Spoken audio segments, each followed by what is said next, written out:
or C-19, I don't remember, and flew into Al-Assad Air Base. Then we were there for about 3 days, I guess. And at that point, while we were there,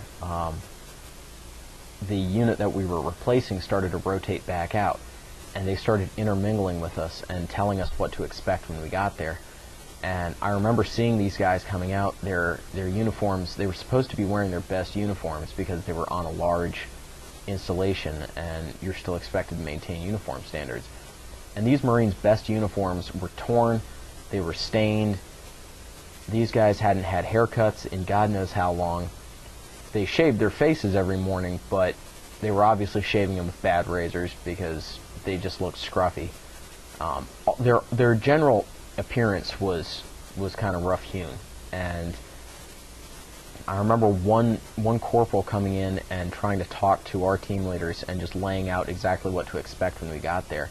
And the things he was talking about, it was just I couldn't imagine it. He was saying he was being mortared every single day. Literally every time they left the fob, they got shot at. And you know, here I am. I'm just turned 19, and you know, my heart's pounding. I'm excited and I'm terrified at the same time. What are you afraid of? Just everything. I didn't really know, like, how am I going to react in a combat situation? What's it going to be like to be shot at for the first time? I had no idea what to expect.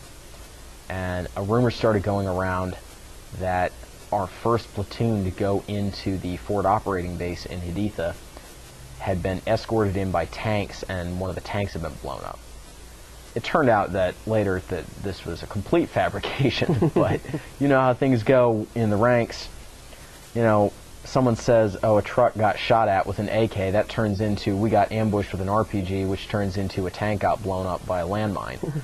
And so with this in mind, we moved out first from Al-Assad to the Haditha Dam, which it's a large hydroelectric dam on the Euphrates River about 8 miles from the city, which I believe was built by Russian engineers in the 1960s, but I'm not sure on that.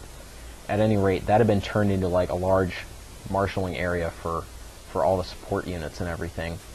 And the helicopters landed right on top of the dam, so you got out of the helicopter, took your gear off, the helicopter left, and you had this expansive view of the surrounding landscape, and below me from the dam you could see the Euphrates just snaking out for miles off to the horizon, and on either side for about a quarter mile was just lush green vegetation from the water.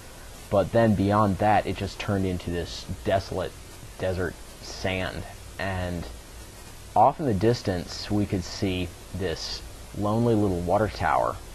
And I learned later that was the water tower in Haditha, and on occasion when I'd come back to the dam and look out at it, I'd be afraid to go back there. But at that time I didn't know any better. By this point I was in second platoon. Our first platoon had already inserted into the city, and they were already on the fob. And they'd taken over the responsibilities of driving. It actually wasn't our first platoon, I take that back. It was our fourth platoon, our mobile section. And so we were scheduled to be picked up and transported into the city by our fourth platoon. I remember them coming up the dam and parking next to us, saying hi to these people, you know, we'd trained with and everything. And they were filthy and dirty already after only having been there for a day or two.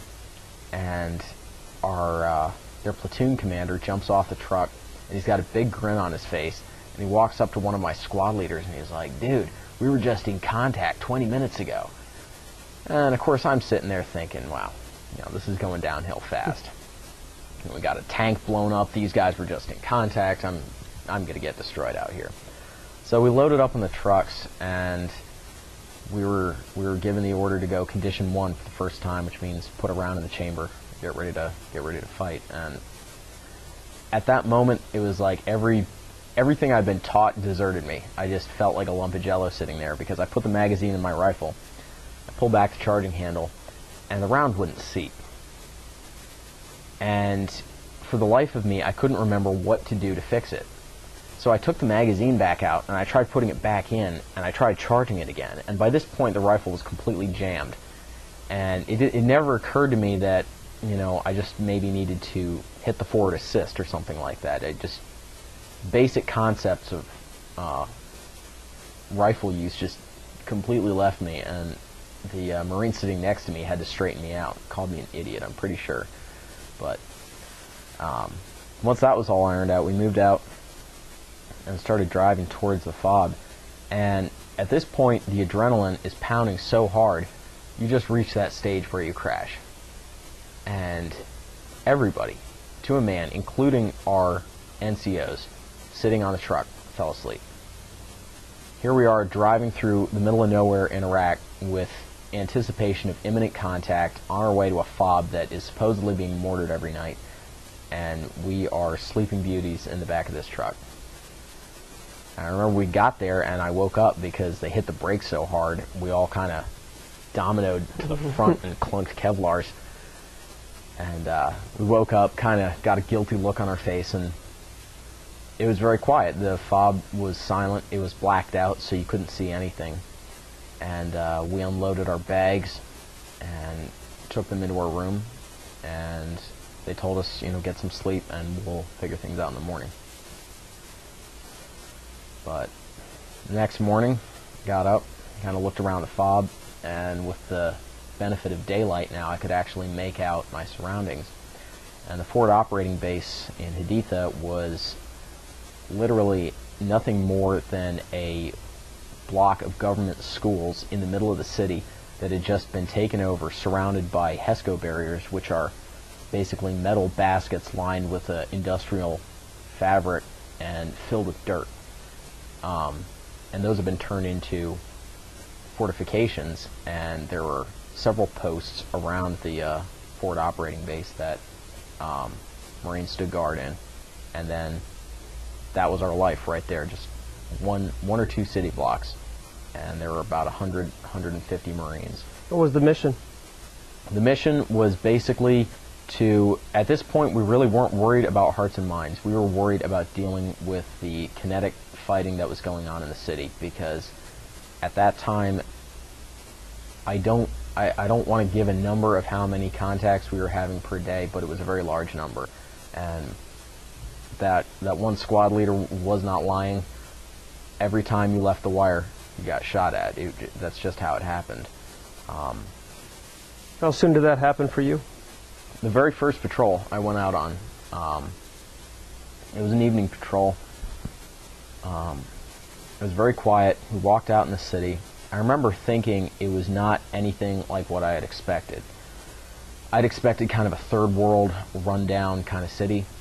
This was actually fairly well-to-do, and the reason I found out for that later was because a lot of people from Saddam's regime who lived in Baghdad used Haditha as like vacation homes, and the Euphrates and the palm groves that were on either side of it were a welcome break from, you know, some of the sand of the desert and other things out there. So there was actually a fairly well-to-do population in the area, and the houses, for the most part, were very nice. But we were patrolling down the streets. Things have been very quiet. We'd been out for about 2 hours, and a machine gun just opened up, and nobody knew really where it was coming from. And it was kind of funny because nobody really knew what to do. Everyone kind of took a knee and looked around, but we didn't know where it was coming from. So it wouldn't have made any difference to get behind a wall on one side or another, you know, because we didn't know which direction it was coming from. So we finally, squad leader made the decision we were just going to take a house, and we kicked in a door and just went inside so we could get some kind of concealment and cover from the fire, and tried to figure out where it was coming from.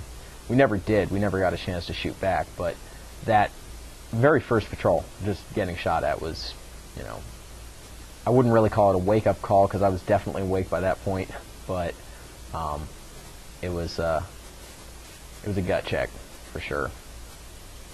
But so how did your unit gauge success? Well, for the first 3 months of our mission, we were in very